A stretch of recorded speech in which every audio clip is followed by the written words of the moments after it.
hatonah, tablik hatonah. Dan juga dari itu perempuan solihah harus siap juga menoleh ke kanan, menoleh ke kiri untuk bersama dengan sekelilingnya, bahwa terbitnya satu masyarakat yang soleh dan diridhoi oleh Allah, baldatun thayyibatun wa rabbun ghafur, adalah berangkat dari rumah tangga yang mengenal Tuhannya, yang siap mengabdi untuk Tuhannya, ridho beragama Islam, ridho menjalankan syariat Islam, dan ini tidak ada yang bisa melakukan dengan sempurna kecuali dengan hidayah Allah. Kita bersama ta'awanu alal birri wat taqwa wala ta'awanu alal ismi wal udwan. Itu kira-kira mukadimah yang bisa saya sampaikan, dan tentu saya berharap sharing ini menjadi brainstorming, sharing ini menjadi satu curah pendapat di antara kita. Terutama saya berharap perempuan-perempuan muslimah yang sekarang tentu akan memiliki tugas ganda yang luar biasa, menjadi pendamping suami yang setiap hari berada di rumah, yang kemudian juga mendampingi anak-anak yang harus sekolah melalui rumah, dan juga menjadi orang-orang penyaji konsumsi yang bergizi, dari dapur keluar satu hidangan yang bergizi yang akan membentuk kekuatan-kekuatan tubuh dari insan Indonesia ini.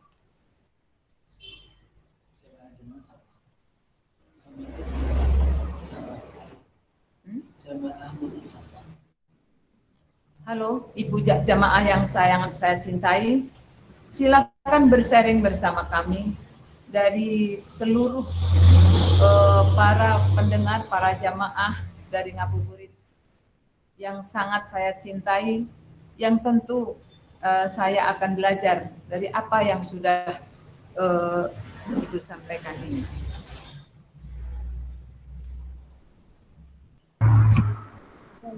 Masya Allah, Ibu.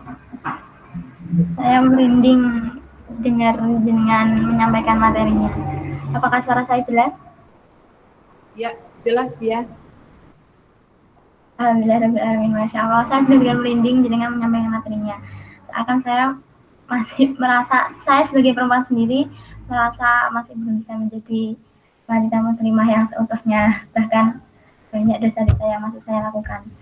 Nah, mungkin buat para audiensi atau jamaah sekalian yang akan ingin menyampaikan sebuah pertanyaan atau sharing dengan Ibu Cici, bisa langsung nge-unmute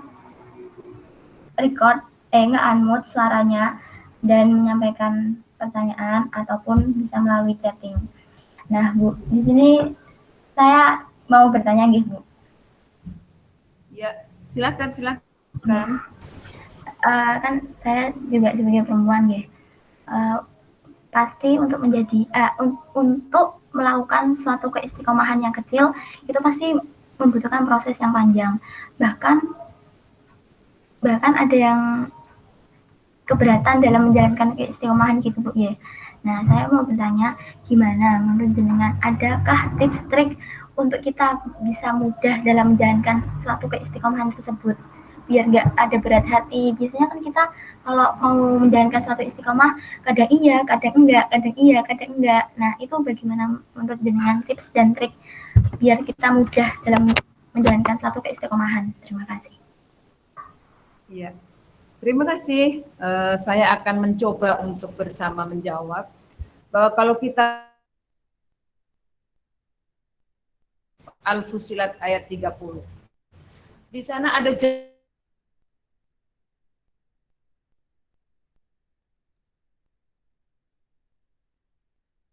janji Tuhan. Janji itu tidak murah. Artinya kalau siapapun yang Allah adalah Tuhanku dan aku akan istiqomah mengabdi kepada Allah, maka di sana sudah tersedia katanya, wa absyiru bil jannatil lati kuntum tu'adun. Allah akan menjanjikan satu surga yang luar biasa untuk orang-orang yang seperti itu. Oleh karena itu, mendidik diri untuk menjadi istiqomah tentu pasti ada halangan. Oleh karena itu saya senantiasa mengajak untuk supaya tidak hanya sekedar belajar agama, tetapi juga belajar untuk mempraktekkan perintah-perintah Allah itu, dan itu awalnya harus berangkat dari keikhlasan. Kalau orang sudah ikhlas, ikhlas itu akan selalu membawa kita untuk menyukai perbuatan itu. Kita ikhlas merawat anak, maka tentu kita akan berada dalam posisi sangat-sangat suka untuk merawat anak ini.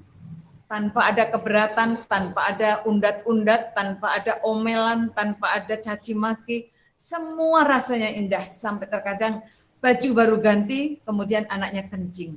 Apa kata ibu? Ya Allah, anakku bisa kencing, alhamdulillah. Itu satu tanda bahwa kita melakukan itu dengan suka. Tetapi kalau kita tidak melakukannya dengan suka, maka tentu kita akan menuntut imbalan, menuntut segalanya. Demikian juga ibadah. Bagaimana orang tidur tengah malam kita harus bangun. 2 rakaat saja kita bersujud tengah malam, maka Allah menjanjikan kita luar biasa. Sebelum salat subuh kita ada salat fajar. Raka'atani minal fajri khairun minad dunya wa ma fiha. Sementara ini manusia merindukan dunia. Tetapi kita kenapa sudah dijanji sama Allah, aku akan berikan itu kalau kamu mau sholat 2 rakaat sebelum subuh. Tetapi kenapa itu susah? Karena kita belum ikhlas menjadi hamba Allah. Disinilah para jemaah yang sangat saya cintai dan saya muliakan, kekuatan keikhlasan akan dimulai dari untuk orang itu mencintai sesuatu yang dilakukan itu.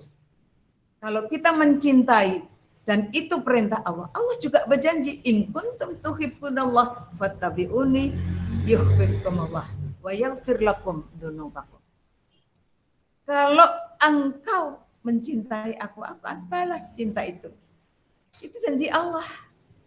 Bukan balasan sekedarnya, tetapi kita akan diampuni dosanya, kita akan diberi rizki yang tiada terbatas. Apakah itu tidak mahal harganya? Oleh karena itu, ayo kita sadar diri, kita bersama untuk yang 3 ini dicatat. Ayo kita istiqomah. Tetapi kemudian untuk istiqomah itu apa yang bisa kita lakukan? Kita harus senantiasa istikharah, meminta petunjuk kepada Allah. Apakah yang aku jalani ini sudah baik atau tidak? Kemudian setelah itu, ayo kalau ada salah-salahnya ya Allah, ampuni aku. Oleh karena itu saya kepada jamaah-jamaah yang di majelis taklim sering saya memberikan satu doa yang barangkali doa ini jarang dibaca. yakni apa? Allahumma ghfirli dunubi wa khotoya yakullah. Ya Allah, ampuni aku dari segala dosaku dan seluruhnya. Allahumma anisni wajburni wahdini li ahsanil a'mali wal akhlak.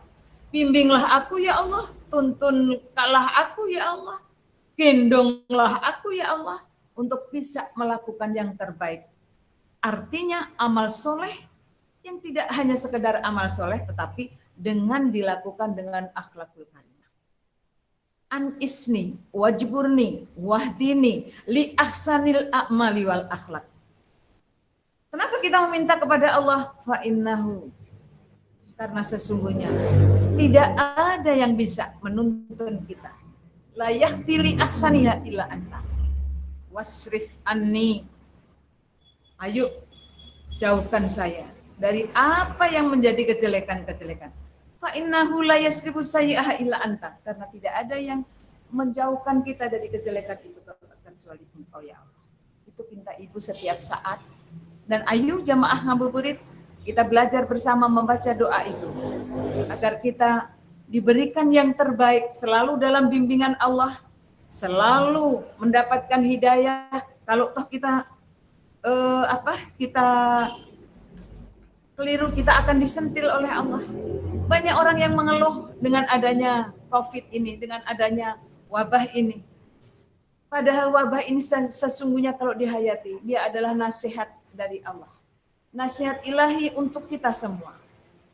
Coba dibayangkan, kita sudah diberi segalanya, tetapi bersyukur belum tentu bisa kita ucapkan.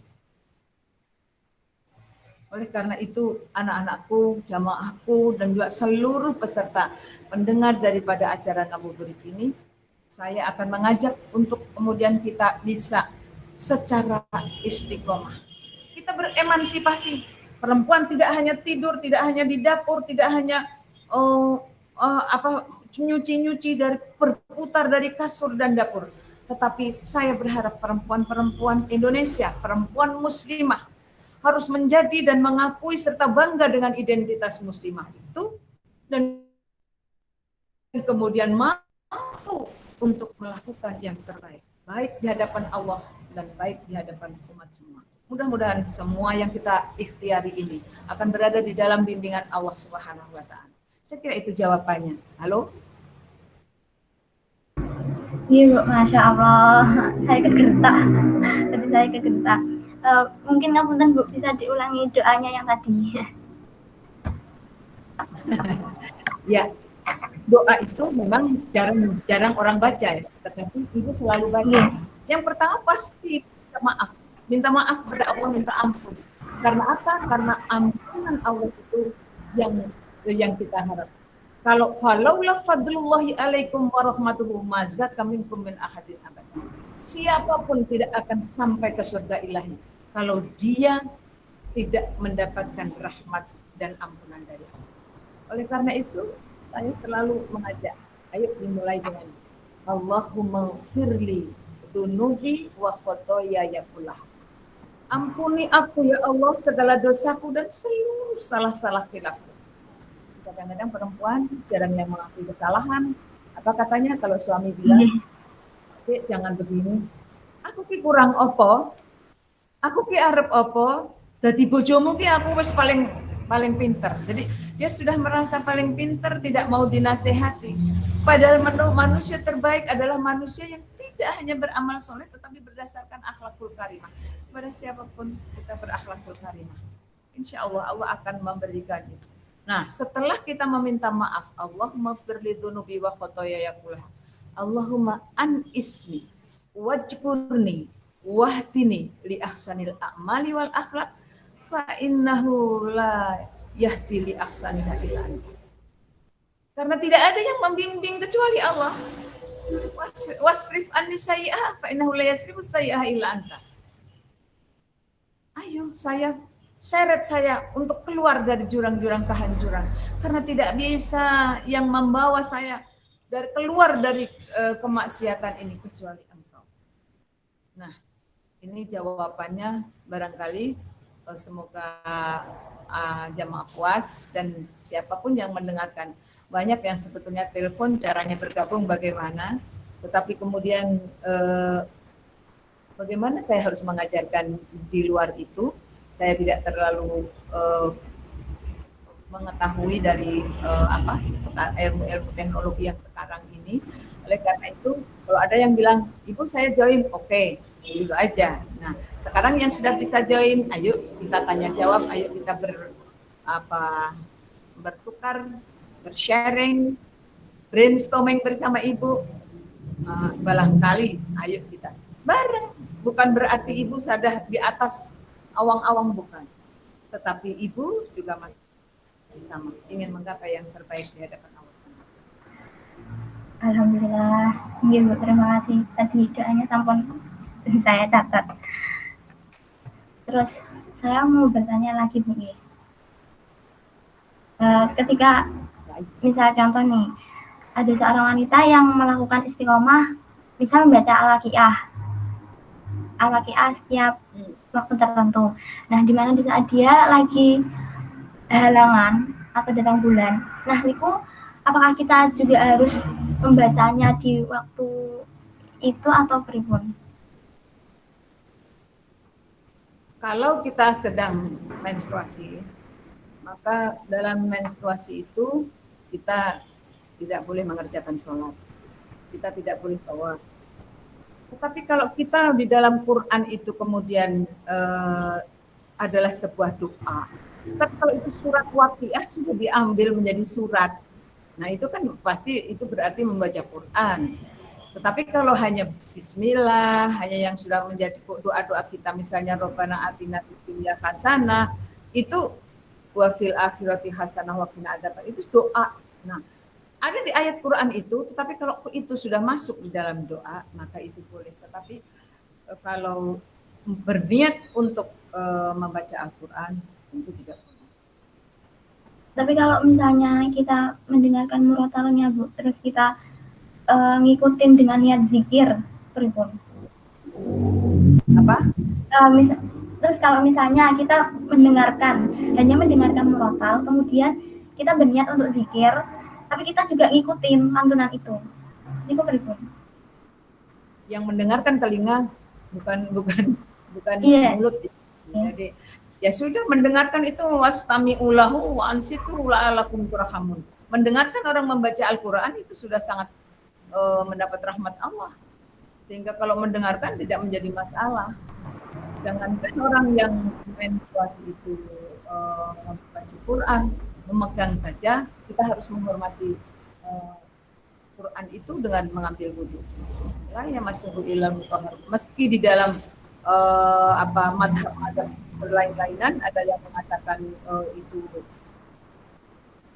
toharoh, artinya suci itu adalah batasan kemudian itu ada, tetapi kita ibu selaku warga daripada Nahdliyin yang selalu bermadhab kepada Imam Syafi'i tentu akan mengajak untuk hormati Quran itu. Untuk kita la yamassuhu illal mutahharun. Jangan kita memegang kecuali kita berada di dalam. Kecuali darurat, misalnya rumahnya lagi kebakaran. Kita kalau mau wudhu dulu, Qurannya keburu kebakar. Nah, itu namanya ad-darurat. Darurat itu tibul mahdurat. Nah, itu baru boleh. Atau kita lagi enak-enak berdiri, tahu-tahu Quran yang ada di atas lemari kita jatuh. Nah, apa gitu kita harus wudhu. Ya, kita harus coba. Kalau darurat, maka tutup. Oh, iya, Bu. Terima kasih. Mungkin untuk para jamaah yang lainnya yang ingin bertanya atau sharing bisa langsung unmute voice-nya ataupun bisa tanya melalui via chatting.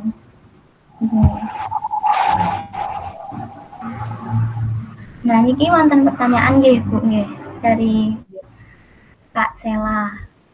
Mohon izin tanya Ibu, wanita luar biasa yang bisa tangguh saat ini seperti apa Ibu? Bagaimana? Wanita luar biasa yang bisa tangguh saat ini seperti apa Ibu? Yang pertama tentu wanita solihah yang menjadi idaman adalah wanita yang takwa kepada Allah Subhanahu wa taala. Innal insana lafi khusrin illal ladzina amanu wa amilus solihah wa tawassaw bil haqq wa tawassaw bis sabr. Itu prinsip. Jadi siapa orang yang hebat untuk zaman ini? Maka yang pertama tentu aman, orang yang beriman. Lalu kemudian dia beriman dengan amal soleh. Amal soleh jangan lupa jamaah bahwa amal soleh itu adalah sebuah amal yang dilakukan berdasarkan coba pandangan mata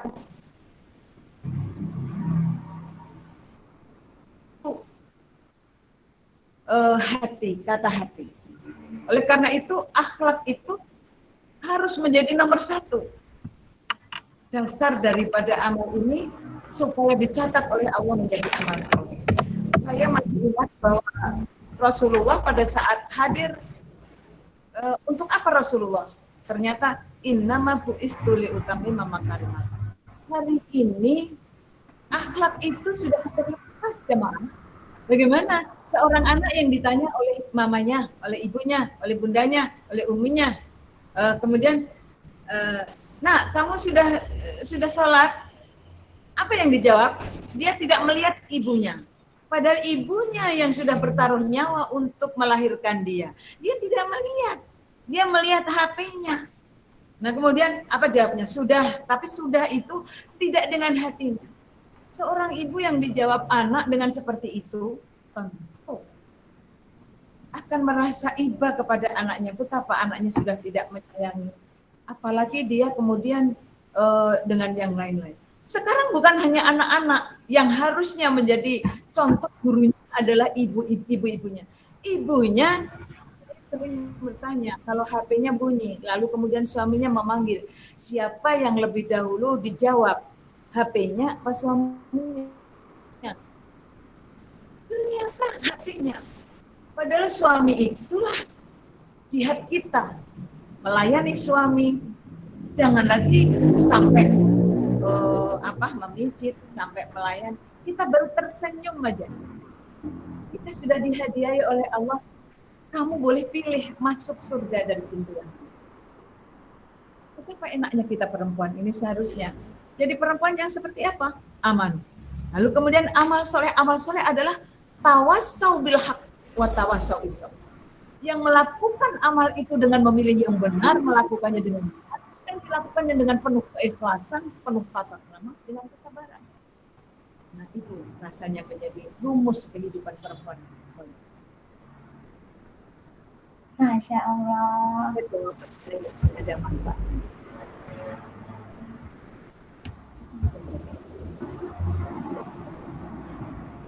Masya Allah Ibu, jawabannya amat sangat menyentuh bagi saya sebagai wanita. Terus saya bertanya lagi ke telepon Ibu nih, nanti sharing. Iya. Kan maksudnya sifat seorang wanita kan berbeda-beda. Salah satunya ada yang tergesa-gesa, ada yang santai dalam menjalankan suatu kegiatan atau aktivitas.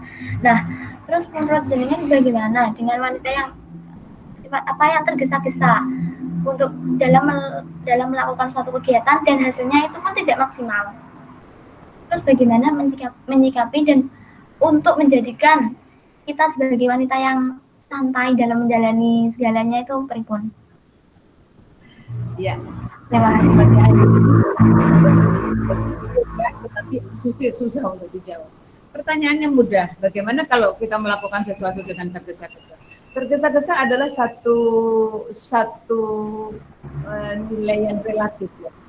Apakah yang menggunakan atau tergesa-gesa itu tidak sempurna atau tergesa-gesa itu karena dilakukan tanpa pengetahuan, tanpa persiapan, semuanya itu terlukis sebagai tergesa-gesa.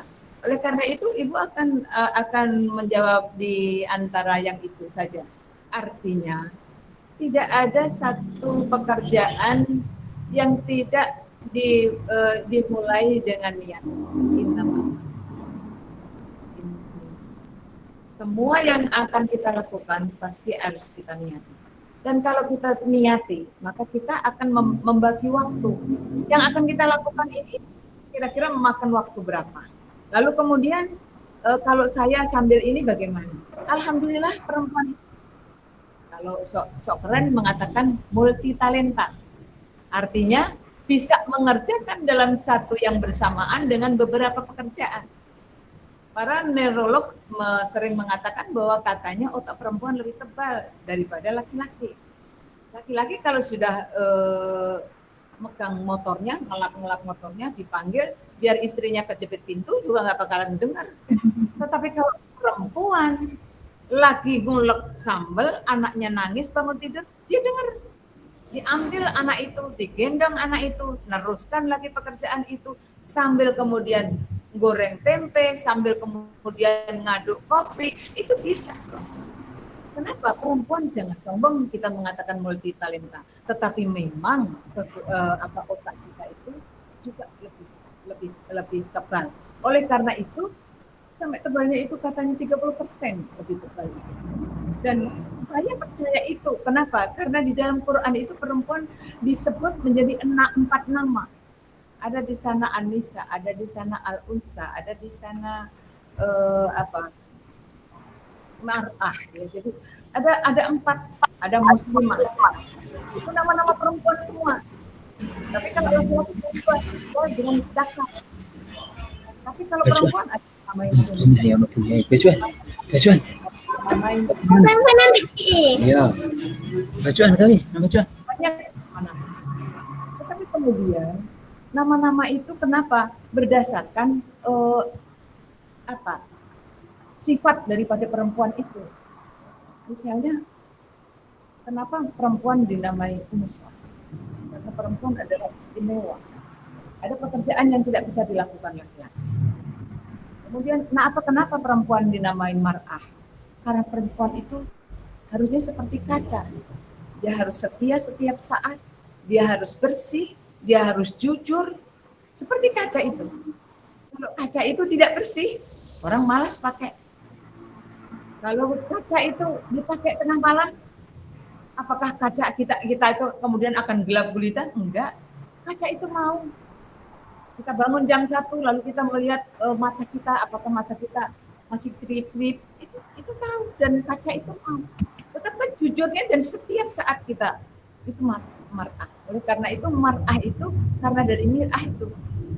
Nah, tetapi kita juga harus menjadi muslimah, al-khudu' wal istislam, tunduk dan berserah diri. Itu perempuan. Ada sifat ketundukan. Jangan pongah. Meski kita menang, kita tidak bisa untuk kemudian melangkahi suami kita. Kenapa? Karena kita menjadi orang yang disuruh untuk al-khudu' wal istislam, tunduk dan berserah diri. Jemaah ngabuburit yang saya cintai, rasanya membahas tentang kamus perempuan. Luar biasa, tidak ada hentinya. Dan tentu durasi kita yang sangat terbatas, kita akan dibatasi juga oleh pembahasan ini. Saya mohon maaf kalau misalnya kok dalilnya cuma pendek-pendek, ya karena waktunya pendek gitu. Tetapi kemudian emansipasi perempuan ini sebagai perempuan muslimah sesuai dengan tema kita sore hari ini. Perempuan di bidang politik bisa. Perempuan di bidang bisnis bisa. Dicontohi oleh ummahatul mukminin, semuanya ada. Perempuan-perempuan yang rajin menulis ada, perempuan-perempuan yang rajin untuk menyampaikan dakwah ada, perempuan-perempuan yang care di bidang politik ada. Oleh karena itu jangan lupa, agar supaya perempuan ini tidak menjadi bunga di dalam sebuah event itu, maka perempuan ini harus memiliki kecerdasan dan kepandaian. Oleh karena itu, kita harus ada brains, kita harus juga behavior, kita juga harus beauty, supaya kita menjalin networking di mana-mana itu dengan bagus. Apa? What the meaning? Apa yang kita maknai dengan semuanya itu?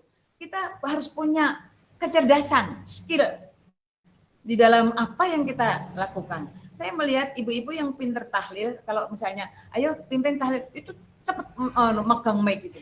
Tetapi kalau orang itu tidak menguasai peluntiran yang katanya mau repot lah, yang kayaknya dia masih harus menolong di dapur lah, itu kalau dia tidak menguasai. Oleh karena itu saya yakin dengan brains itu, dengan skill yang dimiliki itu, kita mampu akan menatap dunia ini. Lalu kemudian kita juga harus behavior, kita harus menjalin network. Kita tidak bisa hidup sendirian. Kita harus tawasau bil haq wa tawasau bis sabr. Kita harus bisa saling berbagi untuk mencari kebenaran dengan penuh kesabaran. Kita harus ta'awanu alal birri wat taqwa. Kita harus hablum minan nas. Kita saja kalau misalnya salaman, orang kalau diajak salaman sekarang kan nggak mau ya, karena ada wabah ini. Baik, tetapi ada cara lain. Hadapi perempuan itu, hadapi tamu kita itu, hadapi lawan bicara kita itu, meski tidak salaman. Mungkin kita sekarang diberi wabah untuk tidak salaman, kenapa? Karena mungkin salaman itu sudah merajalela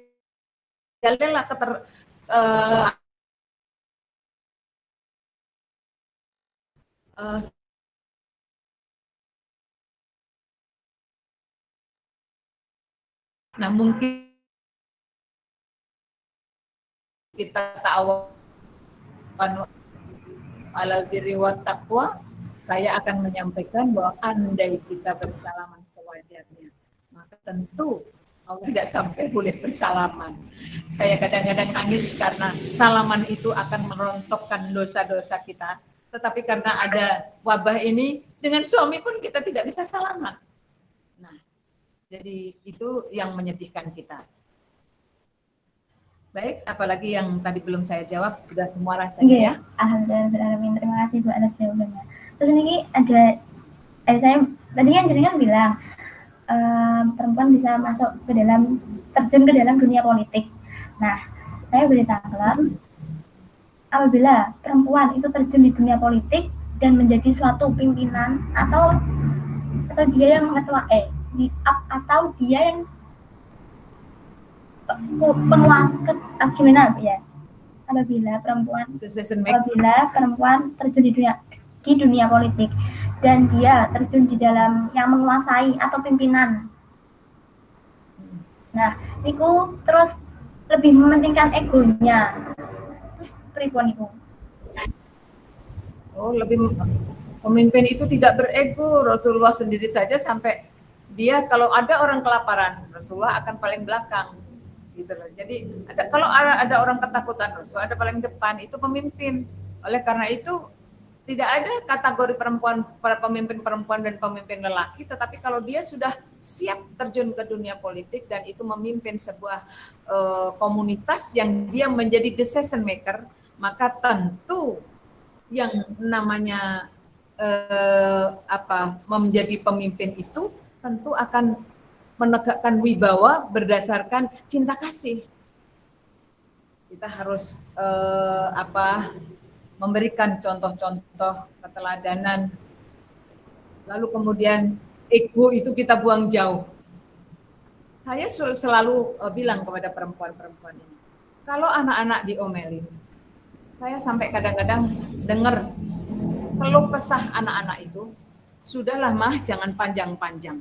Kenapa? Karena mamanya kepanjangan. Kenapa kepanjangan? Karena dia tidak terasa. Mondar-mandir sambil ngelap ini, sambil nyuci ini, sambil itu, tapi sambil ngomel. Padahal anaknya sama sekali tidak mendengarkan. Kenapa kita tidak duduk bersama? Pada saat saya kuliah dulu, saya pernah tanya kepada dosen saya, kenapa tempat duduk itu dikasih sandaran? Kenapa kursi itu selalu ada sandaran? Ternyata ego itu akan mereda. Kalau pada saat kita marah, maka duduklah engkau. Kalau engkau duduk juga masih marah, bersandarlah engkau. Itu tip yang diajarkan kita sebagai perempuan muslimah. Itu yang namanya keterbatasan, artinya yang membatasi koridor, yang membatasi kenapa kita selalu harus istikharah memilih yang terbaik itu, karena ternyata kalau itu tidak dipelajari, perempuan akan gulung-guling ke barat ke timur, ngomel 2 jam tidak terasa. Tetapi kalau kita duduk, kenapa kita tidak harus bicara? Dengan siapa saja, dengan suami, dengan anak buah, dengan juga mahasiswa, dengan juga siapapun. Saya menginginkan perempuan-perempuan ini, meski dia sebagai orang yang tukang ngerumpi, orang yang senangnya katanya perempuan itu katanya disebut nisa, karena nisa itu katanya tukang ngomong, gremeng, bong. Coba lihat kalau belanja yang dibeli cuma kangkung 5.000, tetapi kadang-kadang berdirinya setengah jam. Makanya setelah ada wabah ini, mereka ketakutan. Alhamdulillah ngerumpinya, parabolanya semuanya berhenti. Nah, ini adalah nasihat dari Allah. Nah, apakah kita ingin wabah ini akan segera diangkat oleh Allah, lalu kemudian akan kembali kita supaya kita bisa ngerumpi, supaya kita bisa jalan-jalan, supaya kita bisa ngobrol ke sana kemari? Tidak, tentu tidak. Hari ini adalah menjadi nasihat, dan setiap nasihat pasti akan ada solusi. Kalau kita mencari bahwa kalau begitu ini salah, kalau begitu, kalau kita bisa evaluasi, tentu kita akan bisa keluar mencari solusi terbaik. Saya kira itu. Ya Mbak. Oke, terima kasih Bu. Nah, ketika beliau misalnya si wanita niku pemimpin, nah yang menilai kan rakyatnya gitu ya. Nah, di mana rakyatnya menganggap dia itu mengedepankan suatu egonya. Terus apa yang bakal bisa dilakukan seorang rakyat itu? Terima kasih. Rakyat itu kan punya wakil, jadi seharusnya untuk memberi kepuasan kepada semua orang. Kita tahu, jangan lagi untuk memuaskan seluruh rakyat. Misalnya katakan satu kabupaten, satu kelurahan saja sulit. Menjadi Pak Lurah yang menjadi idola, yang menjadi kemudian diidolakan oleh masyarakat juga sulit. Itu satu kelurahan. Jangan lagi satu kelurahan. Untuk memuaskan seorang suami yang satu bantal, itu juga sulit, anakku. Jadi kalau misalnya kita berbicara untuk satu kepuasan, pasti sulit untuk mencari kepuasan itu. Tetapi itulah gunanya kita wasawirhum fil amri. Kita harus musyawarah. Nah, koridor musyawarah kita itu sudah ada. Kita setiap tahun tentu akan ada evaluasi, ada penyampaian kata hati untuk disampaikan melalui wakil-wakil kita. Nah, kepada wakil-wakil kita itulah yang harus menyuarakan. Oleh karena itu sebagai wakil rakyat yang mampu menyuarakan suara hati rakyat dan kemudian mengangkat rakyat mencari solusi terbaik, luar biasa itu. Wakil rakyat yang akan membawa kunci surga rasanya. Jadi kita tidak boleh begitu tidak puas kalau kita membakar ban, tidak puas kita lari ke jalan untuk demo. Itu cara-cara yang tidak legal. Kan sudah diatur oleh negara melalui hukum. Ini rakyat ada keterwakilan dan kemudian dari masing-masing keterwakilan ini menjelaskan perundang-undangannya. Maka undang-undang itu tidak akan lepas dari keputusan perwakilan kita ini karena sistem legislasi, sistem budgeting dan sebagainya itu pasti akan dimiliki oleh wakil-wakil kita dan wakil-wakil kita itulah tempat kita curhat. Kita harus mencurahkan hati kita. Apa yang menjadi ketidakpuasan kita. Harusnya tidak seperti ini, harusnya tidak seperti ini. Kadang-kadang aturannya sudah bagus, tapi sampai di bawah ternyata tidak sebagus yang kita. Seperti ini, kata berantai. Kata berantai mulai dari awal, bisikan awal sampai ke ujung, kadang-kadang tidak sama. Kenapa? Ada satu fenomena untuk menangkap sesuatu itu berbeda-beda. Jadi ada orang yang menangkap satu kata itu dengan satu kata-kata yang bermakna lain. Nah itulah yang menyebabkan kadang-kadang kita harus ketemu dan bermusyawarah. Saya apresiasi sekali, bagus melalui dunia maya kita bisa berjumpa, kita bisa berhubungan. Tetapi kalau semuanya melewati hanya telepon-teleponan, rasanya silaturahim itu tidak mencapai tujuan. Silaturahim itu adalah adanya satu kemauan untuk interaksi.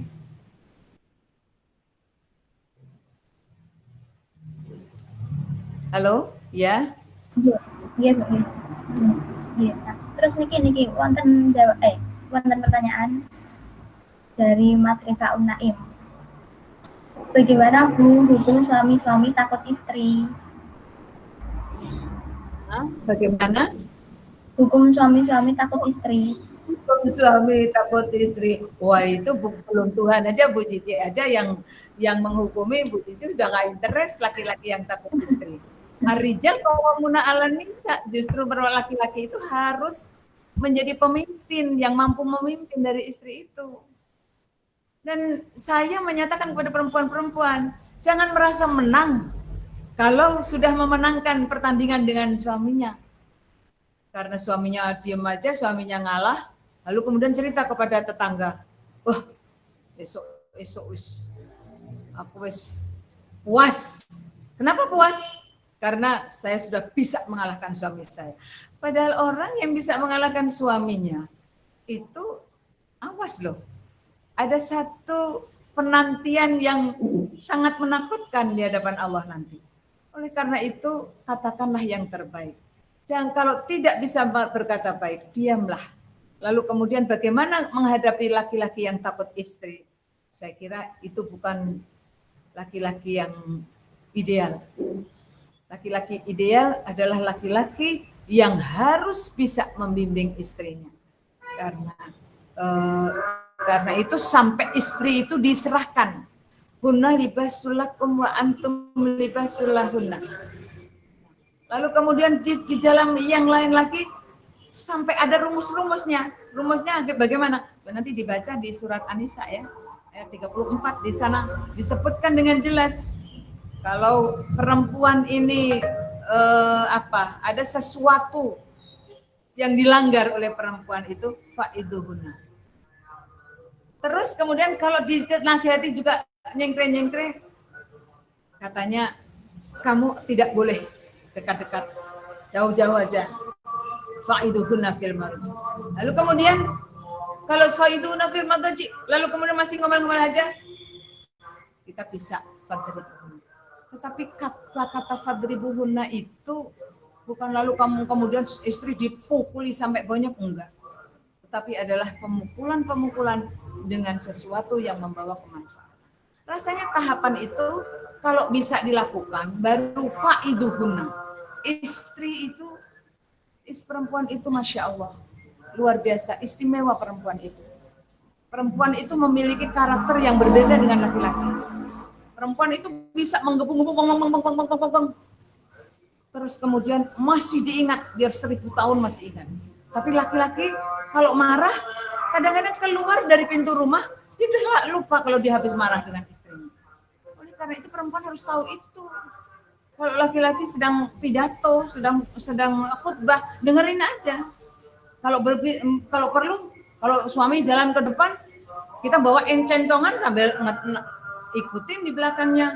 Karena apa? Karena laki-laki kalau sudah ngomel-ngomel itu, nanti keluar dari pintu dia udah lupa. Lain dengan kita sudah dibelikan gelang, bilang terima kasih, tapi sambil gini, ya matur nuwun, tapi aku nek eling loh itu loh. Itu kata-kata itu yang menjadi bibit pertengkaran, dan itu dimiliki oleh perempuan. Nah kebiasaan itulah maka perempuan itu dinamakan nisa. Cuma ngeremeng. Taksurnal lakna wa takfurnal asyir, kalau bahasa Nabi. Saya kira itu. Mungkin kita akan ketemu.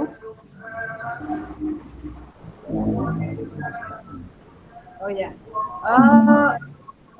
Untuk penutup mungkin kita akan ketemu di lain kesempatan dengan acara yang lebih baik, mungkin dengan situasi yang lebih baik dan juga dengan metode-metode yang lebih bisa dimahami oleh jamaah. Untuk sebagai penutup konklusi daripada pencerahan pada sore hari ini, saya ingin berharap bahwa di bulan Ramadan ini adalah bulan yang penuh berkah, bulan penuh rahmah, penuh maghfirah dari Allah Subhanahu wa taala.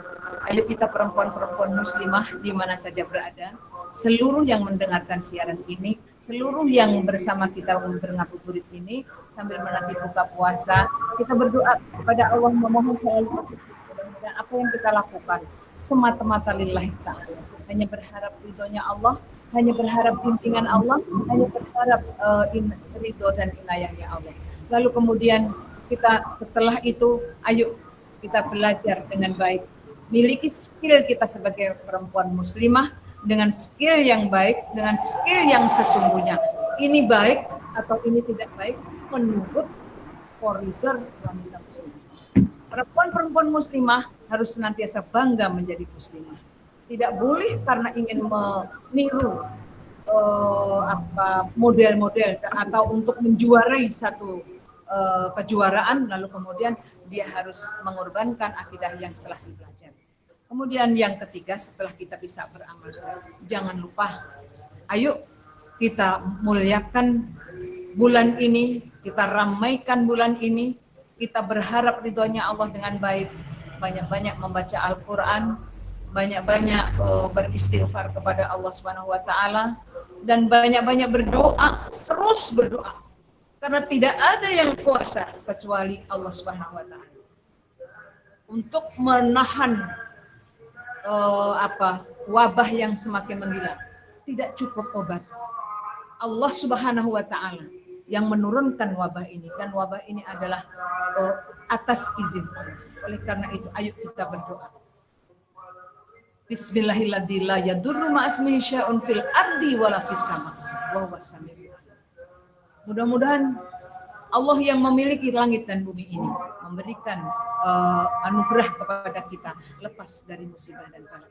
Dan akhirnya tentu kita di samping berdoa, kita mengaku keliru kepada Allah, kita mengaku bersalah. Mudah-mudahan pertemuan dan perjumpaan yang sekilas ini ada manfaatnya, manfaat untuk kepentingan kita bersama, manfaat untuk seluruhnya, dan manfaat untuk perempuan Indonesia, perempuan muslimah Indonesia, perempuan yang diridhoi Allah, perempuan yang dicintai Allah.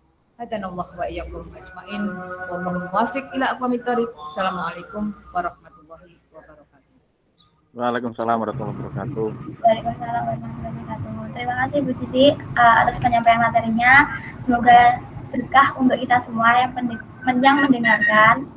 Akhir kata, apabila saya kata, bila taufiq wal hidayah. Wassalamualaikum warahmatullahi wabarakatuh. Waalaikumsalam warahmatullahi wabarakatuh.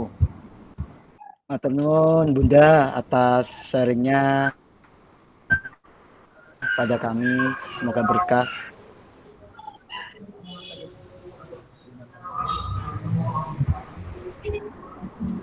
Sehat, Mat? Setaro bah. Iki kok Rivaldi sing nutup iki piye to karepe iku?